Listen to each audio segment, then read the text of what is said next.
欢迎收看港说离开北京舒适圈的一天。北京虽然你让我得鼻炎，但我还是对你有感情的。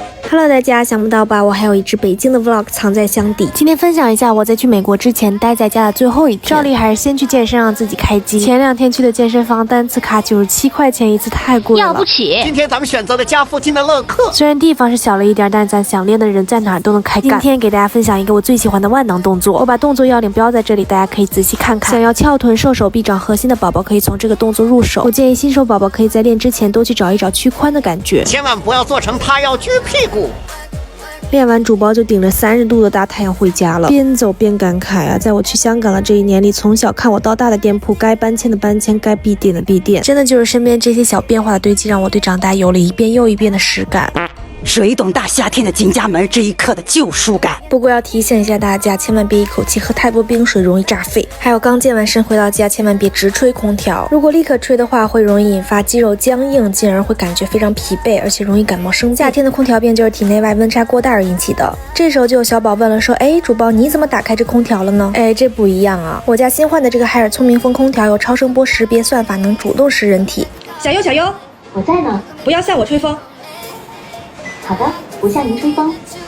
你看空调现在就会逼着咱吹风了。我拉伸还没做完，这小屋的温度已经降下来了。夏天15秒速冷配合超大风量，整个客厅凉爽全覆盖。我和妈妈以前还专门去过他们的线下店，服务真的不错。这个小智能管家真是给我家帮了不少忙，这下舒服了。下午收拾了一下最后的行李，就准备出发高铁站喽。给大家展示一下我的高铁穿搭，其实应该很眼熟了，穿了好几次，舒适有防晒哦。咖啡姐哟。他找我，你看没有？对，哎，你看看啊，你没装的东西我给你装上了，巨大的这个巨大充电宝，对，你充电宝上的线呢？我充电宝上的线啊，就插着这线。在我那屋呢。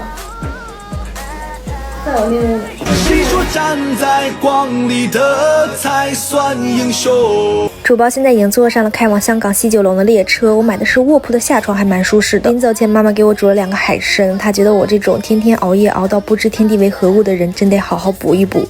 妈妈，我爱你。记得上一次坐这个卧铺还是第一次来香港的时候，那个时候还是和 CC 拎着大包小包，怀揣着期待去见我出租小屋的第一面。时间都去哪儿了？2眼一闭一睁，睡了一晚上就到了。这个湿气一下就对味儿了，我感觉这根本得不了鼻炎。其实说真的，我还是有点不舍得走的，毕竟去美国1个月，相当于把月租18000就扔了。